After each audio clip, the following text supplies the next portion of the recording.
Halo Healthyzen, welcome back to Dear Doctor. Dan masih bersama dengan saya, Dr. Erik yang lagi jaga standby hari ini. Semoga para Healthyzen sehat-sehat semua ya.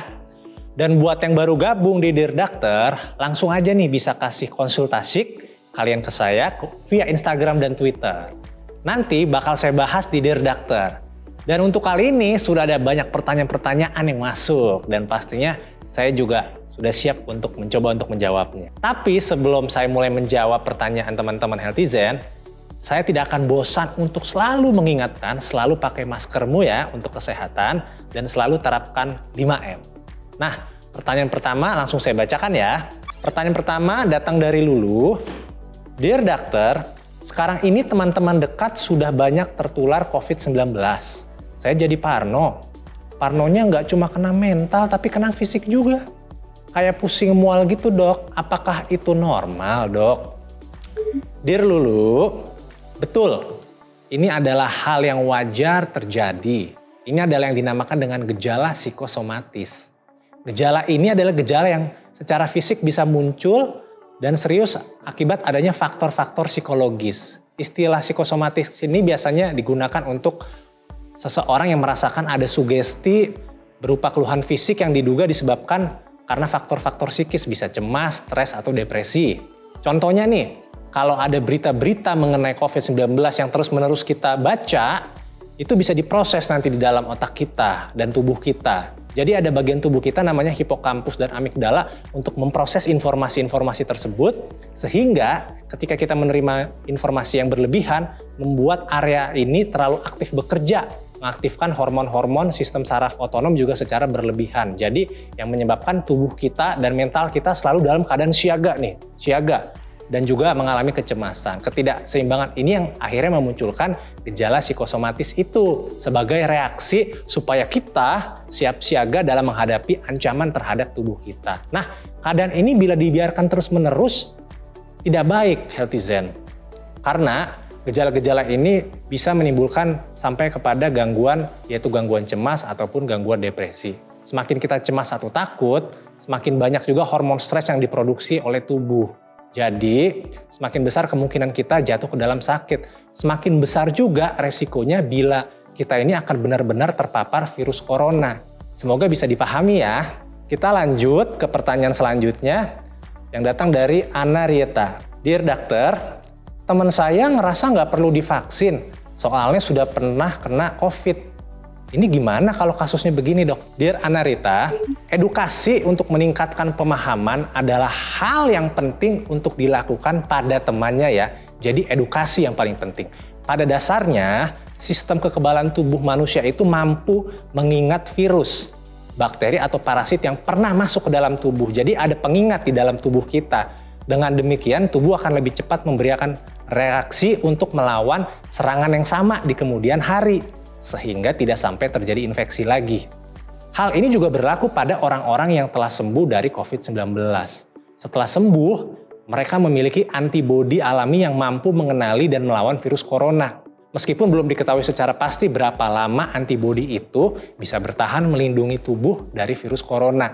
Memang sudah ada studi yang menunjukkan bahwa antibodi para penyintas COVID-19 bisa bertahan hampir 8 bulan setelah sembuh. Namun hal ini masih perlu diteliti lebih lanjut. Jadi masih ada kemungkinan seseorang terinfeksi virus corona kembali meski sebelumnya telah sembuh dari COVID-19. Itulah alasannya mengapa penyintas COVID-19 tetap perlu mendapatkan vaksinasi. Dengan vaksinasi, kekebalan tubuhnya akan lebih kuat dan risikonya untuk terkena infeksi virus corona kembali akan lebih kecil. Semoga jelas dan bisa dipahami ya. Lalu selanjutnya pertanyaan dari Golden Monkey. Dear Doctor, pacar saya kena COVID terus maksa saya buat nemenin, kalau enggak dia ngancem putus dok. Dear Golden Monkey, orang yang sedang positif COVID tentu sangat berpotensi menularkan ke orang lain. Tentu kan nggak ada ya seorang pun yang ingin positif COVID-19.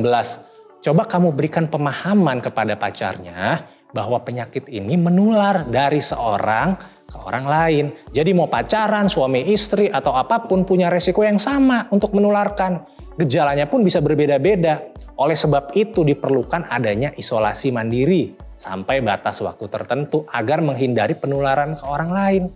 Namun, meskipun kamu tidak dapat menemani secara langsung, sampaikan juga bahwa kamu tetap ada untuk mendukung dia. Contohnya memberikan makanan dari luar kamar, menghubungi dia, menanyakan kabarnya, memberikan dukungan baik moral maupun material, dan tetap ada untuk dia sampai ia sembuh. Namun nih, bila ia terus memaksa untuk menemani di dekatnya saat ia positif COVID, mungkin kamu perlu mengevaluasi lagi nih hubungan kamu dengan dirinya. Baik, kita lanjut ke pertanyaan selanjutnya dari Holy Horace. Dear Doctor, gimana cara jagain mental orang tua supaya nggak panik ataupun down? Apalagi baru suspek aja belum tentu positif. Saran dong dok. Dear Holy, memang penting sekali untuk memvalidasi perasaan yang dialami oleh orang tua itu adalah nyata.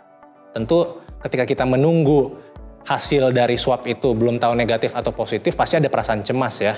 Validasi atau terima perasaan itu, jangan kita sanggal. Agar orang tua kita bisa merasa bahwa kita juga turut merasakan loh apa yang ia rasakan. Bantu juga untuk mengalihkan pikiran-pikiran terkait kemungkinan positif COVID dengan pikiran lain yang bisa membuat senang, seperti bagaimana berkumpul dengan keluarga, rencana-rencana yang akan dilakukan bila pandemi ini berakhir, agar kita tidak selalu fokus ke pikiran negatif tersebut. Yakinkan juga bahwa kamu akan selalu ada untuk menolong orang tua, apapun nanti hasil swab yang ada. Berikan juga pengertian bahwa siapapun saat ini bisa terkena COVID. Dan karena pengetahuan semakin maju, obat tata laksana terkait COVID juga semakin baik. Jadi salah satu yang paling penting juga kita harus memantau terus kondisi orang tua kita baik dari fisik maupun mental. Baik, untuk pertanyaan selanjutnya ada video nih yang masuk ke Instagram saya dari Dikum71. Yuk kita play ya dan kita saksikan bersama. Dear dokter, di masa pandemi gini saya butuh detox sosmed nggak ya dok? Saya suka kena panic attack gitu kalau lihat berita COVID-19. Dear Dikum71, pandemi COVID-19 ini membawa banyak sekali permasalahan baru dalam kehidupan kita. Pada dunia kerja dan pendidikan khususnya. Ada juga loh dampak yang paling terasa, yaitu pemanfaatan teknologi digital secara berlebih. Meski banyak keuntungan juga dari sosial media dan juga bidang digital ini, tidak dipungkiri juga bahwa hal tersebut juga bisa memberikan dampak negatif terhadap kesehatan. Nah, berikut saya ingin memberitahu beberapa cara untuk detoksifikasi sosial media ya. Jadi, yang perlu kita lakukan adalah mematikan telepon kita saat sebelum tidur atau jauhkan dari jangkauan, karena menggunakan ponsel sebelum tidur atau bahkan menonton TV juga bisa mengganggu ritme dan juga waktu tidur kita. Lalu yang selanjutnya, tetapkan batas waktu untuk mengakses ke gadget kita dalam jangka waktu tertentu.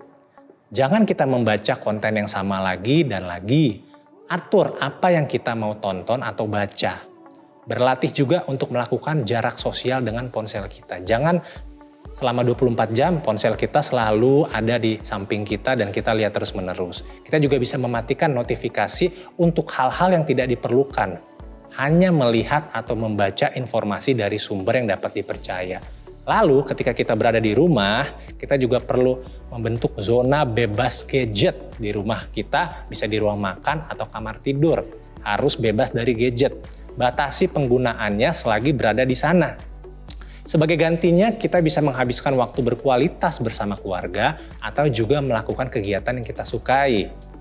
Lalu juga jangan gunakan ponsel setidaknya selama 24 jam. Nah, ini mungkin sebuah tantangan dan tidak semua orang juga bisa lakukan. Jadilah offline dan juga kita harus melakukan me time, manjakan diri kita, berolahraga, berekreasi di dalam rumah untuk membantu pikiran kita lebih rileks dan juga lebih tenang. Kita bisa mengalahkan kecanduan media sosial kita dengan melakukan cara-cara tersebut. Lalu pertanyaan selanjutnya dari Roni 236. Dear Dokter, kok saya ngerasa saya jadi sulit tidur ya selama pandemi ini dok? Ada tips nggak biar tidurnya bisa nyenyak dok? Dear Roni, jadi pada saat siang hari, nikmatilah cahaya alami di saat ada sinar matahari yang bisa membantu tubuh kita itu pada saat malam hari tetap konsisten dengan jadwal tidur kita. Meskipun mungkin lebih sulit untuk keluar secara fisik dalam kondisi seperti sekarang, Ada beberapa cara juga kok untuk tetap bisa menikmati sinar matahari. Misalnya kita keluar ke teras rumah kita, keluar dari rumah kita sebentar pada saat siang hari. Jika bekerja dari rumah, sebisa mungkin kita memposisikan diri kita di dekat jendela. Dan juga selanjutnya, kita juga bisa mandi air hangat nih sebelum tidur. Saya juga suka nih mandi air hangat supaya nyaman ya, membuat otak kita bisa lebih rileks dengan memicu pelepasan yang namanya melatonin secara alami agar kita bisa lebih mudah tidur. Tetap terhubung juga dengan orang lain ya. Ini alasan bagaimana istilah social distancing sekarang menjadi physical distancing. Sebab dengan terhubung dengan orang lain, ini juga bisa meredakan stres kita yang akan membantu kita untuk tidur lebih nyenyak di malam hari. Dan juga salah satu yang paling penting juga, kita harus bisa mengatur jadwal tidur kita secara konsisten. Jangan pada saat hari ini kita tidur jam 8 malam, besok jam 10, besok jam 12, besok lagi jam 1 pagi. Nah, karena otak kita juga akan bingung sebenarnya mengatur ritme tidur kita. Dan bukan tidak mungkin juga irama tidur kita, irama sirkadian kita itu akan terganggu. Jadi jangan lupa ya, atur waktu tidur kita secara konsisten setiap harinya. Bisa juga mulai tulis jurnal harian. Ya, jurnal harian itu adalah sebuah hal yang bisa kita tulis tentang kegiatan kita pada hari ini, apa-apa saja pikiran-pikiran kita. Coba kita tuangkan ke dalam buku apa saja yang membuat kita khawatir. Dan rencanakan daftar-daftar yang ingin kita lakukan pada hari berikutnya. Lalu kita juga perlu membatasi ya waktu main gadget kita. Wah, ternyata waktu jaga saya sudah habis nih. Tapi Dear Doctor akan tetap selalu menunggu konsultasi dari para Healthizen yang nanti akan dijawab di episode selanjutnya. Semoga apa yang saya share hari ini sudah bisa menjawab semua pertanyaan dari Healthizen sekalian ya. So, saya Dr. Erik pamit untuk episode kali ini. Sampai ketemu lagi di episode selanjutnya. We share because we care.